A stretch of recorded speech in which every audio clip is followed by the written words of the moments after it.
Hello! Time for another collection video. This time we're going to be looking at the GameCube, which, I wouldn't call it an underrated system. Well, maybe I would. I mean, I know there's like that meme that I'm sure everyone has seen at this point that says like, it's like a stick figure hugging the GameCube, and it says like, I don't care if you sold well, I still love you, or something like that. But anyway, I got the whole stack of games here, which, gotta be careful, it's like the Leaning Tower of Pisa. Anyway, let's get right into it. First we have Alien Hominid. Very good game. It's an action platformer where you play as aliens, and then basically you're like fighting against the government. So like, think of it as if like E.T. was more of like a badass and he like actually stood up to the government or something like that. It's a very fun game too. It was actually a remaster of it for the like an HD remake on the 360 and such. Next we have Amazing Island, which I got this probably like, I want to say maybe 13 years ago. I didn't really play much of it. At least I don't really remember playing that much of it. But it's basically like, from what I recall, it's like you pretty much like design your own monsters and then you like do things with them or something. Like, yeah. Like I said, I don't really remember much of it. And we have Battalion Wars, which, God, this was a game I had wanted to get since it came out back in 2005, I believe. And I remember always seeing it like used for at GameStop. You know, back when GameStop was like in their prime, I remember always seeing it used there for like $20, $30, whatever. And I just never got around to picking it up. And then I finally did like last year or so, and it's pretty good. And we have Bomberman Jetters. Very good Bomberman game, because it's it's a very good Bomberman game. The story is really good, and there's a ton of characters for the multiplayer, and there's also creatures called Carabons, which are kind of like a cheap knockoff of Pokemon. There are in a couple of the Bomberman games, including this one. There was also like an anime of this, I think that this was loosely based off of. I've never really watched it or anything, but and then we have Evolution Worlds. It's a JRPG, which is kind of like a sci-fi setting or something. I haven't played this in ages, but it's funny. I actually forgot I had this. Like, yeah, it's not bad though. It's a pretty good game RPG. And one of my rare GameCube titles, Fire Emblem Path of Radiance, one of my favorite Fire Emblem games in the franchise. You know, this and then Radiant Dawn, which is like the direct sequel for the Wii.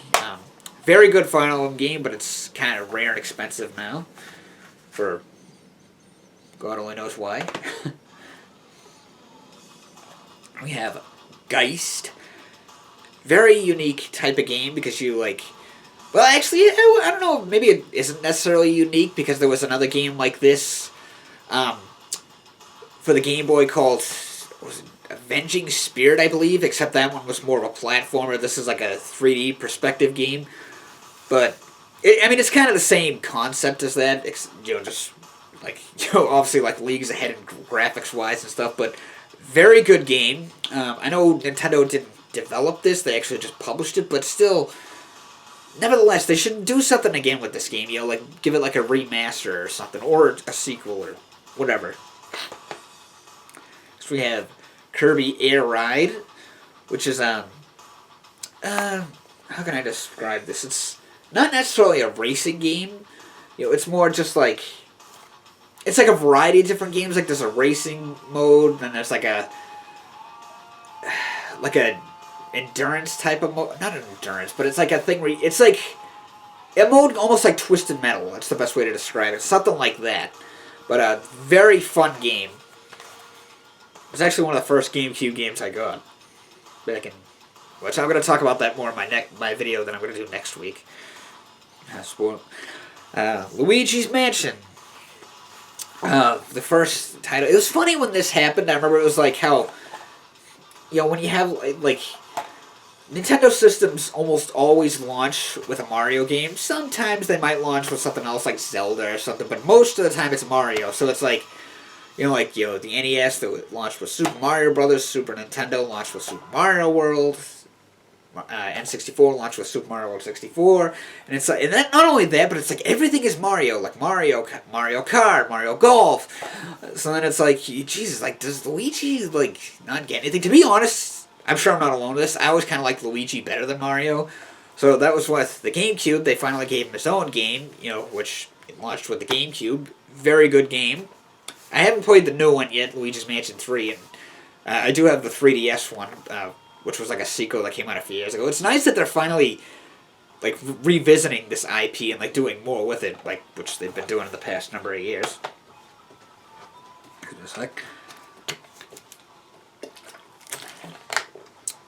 Next we have Mario Kart Double Dash. Very unique Mario Kart game because it was like, the vehicles were bigger, and then it was like one person drives and the other person rides on the back and throws the weapon. So it's like a variety of ways to play it. It was almost like Donkey Kong Country meets Mario Kart, and I love the concept of this. They really ought to do something like this again, like make another Mario Kart game with this feature. Yeah, it was such a fun game. Probably one of my favorite Mario Kart games. Maybe my second favorite out of like the franchise. And of course, the Mega Man Anniversary Collection. They still got that damn sticker on there. I never got around to getting that off. I know there's a way to do it. I just haven't gotten around to it. Like you use like hand lotion or something like, not hand lotion. What the hell's it called? Hand sanitizer. It works pretty well. But yeah, I love that collection when it first came out. It's funny. I remember like when this first came out, and I think was it my freshman year? No, I think it was my sophomore year of high school, and we had this massive blizzard. So my brother and I, we had to call in for from work because, like I said, we had this massive blizzard, and we were like completely snowed in pretty much. So when we took a break from like shoveling and everything, we would come inside to play this. That was cool. Then the Mega Man X collection, which now we've had these collections have been redone again and again, but hey, like I've said before, if these collections keep selling well, it's like kind of like a message to Capcom. Like they're like, oh, look at that, they still care about Mega Man. Like hell, like I said before, I'm pretty sure the other Mega Man collection that came out like a few years ago, that was like part of the reason why we saw Mega Man 11. This was kind of like a whim buy. Quite a few years ago. It was Mega Man X Command Mission. It's a Mega Man X JRPG. I didn't play much of it. Like I said, it was kind of more of a whim buy.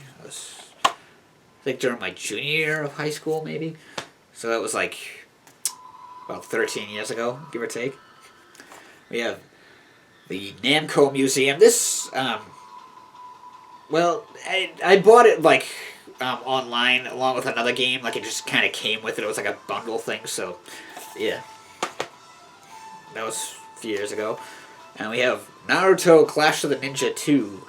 Now, a funny thing, I remember when Naruto first came out, it was during my senior year of high school.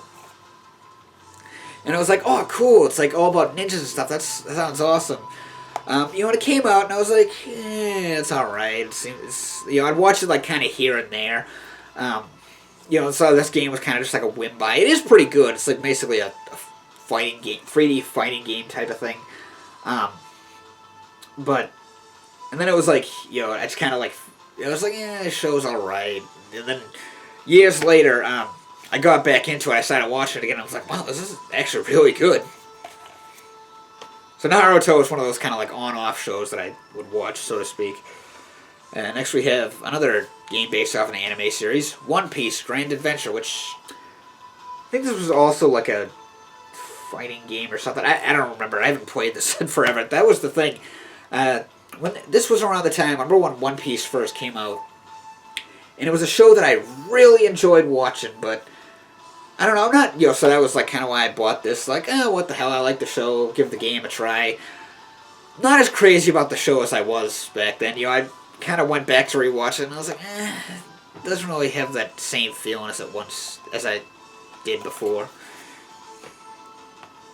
Next is Pac-Man Fever. It's basically Mario Party with Namco characters like Pac-Man, Hayachi, uh, Astaroth. We got Paper Mario: The Thousand Year Door. Such an awesome Paper Mario game. Considered to be one of the best, which I don't know. It's hard to say. I think I like the first Paper Mario a little bit more than this one, but it is very close. And I know there's been like a thing going around that a lot of hell. I actually made a video about it a couple of months ago. It would be awesome to see an HD remaster of this for the Switch, because it was said that like years ago Nintendo said that like they'd consider remastering it if people were vocal enough about it. So yeah, I would love to see that happen. This was an interesting game. Pokemon Channel. It's basically you watch TV with a Pikachu. Yeah, it's an interesting concept. I always thought it was kind of fun. You also can go out and do things like fishing and like other things with the Pikachu. It's an interesting game. Like I always thought it was kind of fun. It's different. Then we have Pokemon Colosseum. Very good game because the story to this was awesome.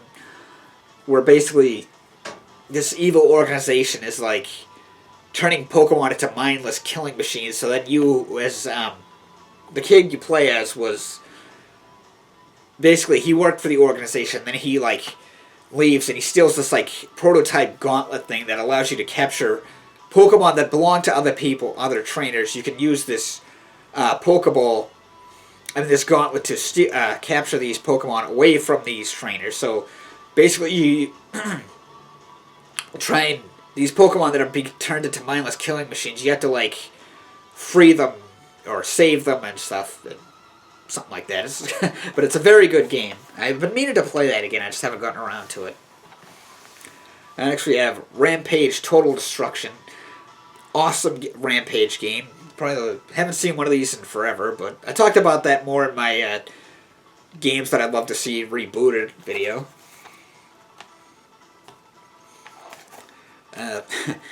Shadow the Hedgehog.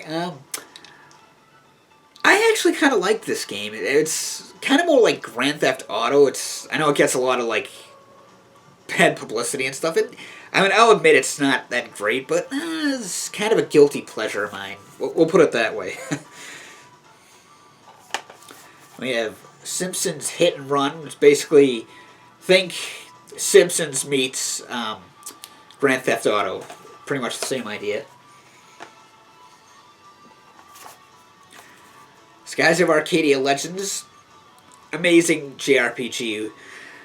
This was I think I've talked about this before, but it was literally like one of the first first GameCube games I bought, and it was actually a remake of a Dreamcast game. It's like a director's cut and stuff, but such an amazing game. It's very pricey, and I think the Dreamcast one is up there too, but it's such an awesome game.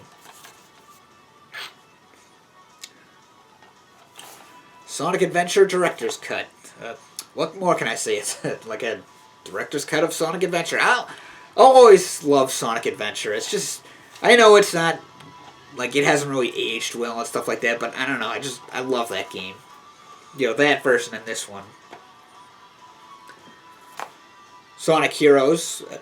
Didn't play too much of this, even though I know it is supposed to be a very good game. I haven't played this in forever, but it was really cool because it's like you have the different teams. It's like, it's always like three characters, like a fast character, a flyer, and then like a powerhouse type of thing. And then there's like, the four different teams that you can pick out of. I think I went with Team Chaotix.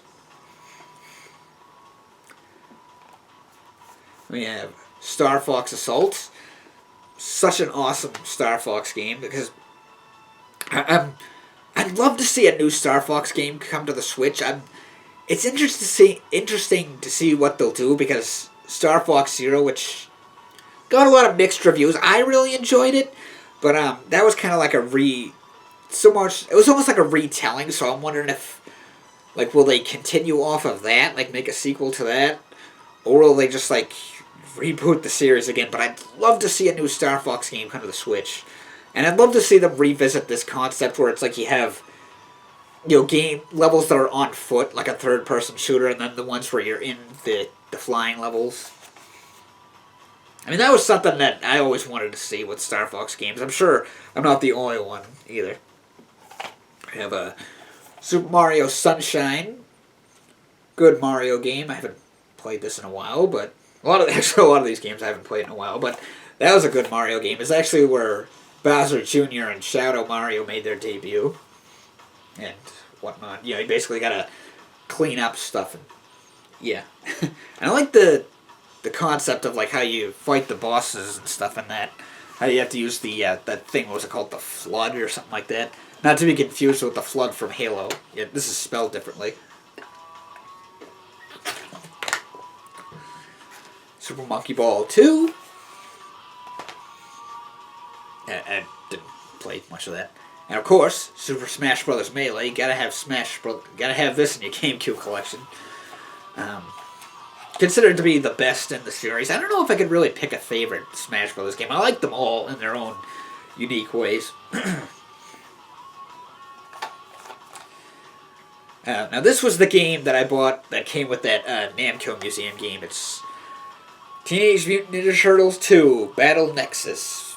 It was like that, based off the 2003 Ninja Turtle series, which is considered to be the best Turtles cartoon of all time. It's one that a lot of people like the best, because for one thing, it's like the most accurate with the comics.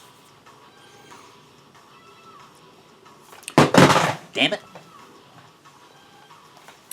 Teen Titans, based off the series that ran from 2003 to 2006. Awesome game. It's pretty much like X-Men Legends. And, but it's for 4 players, but you can play through like the 5 characters, like switch between them. And there's also like a arena battle mode, which is pretty cool.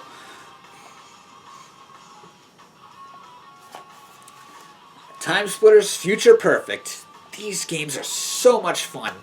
And they're so like, it's like basically like a sci-fi shooter where it's like, but it's like very goofy. Like there's all kinds of just random mishmash of characters and stuff.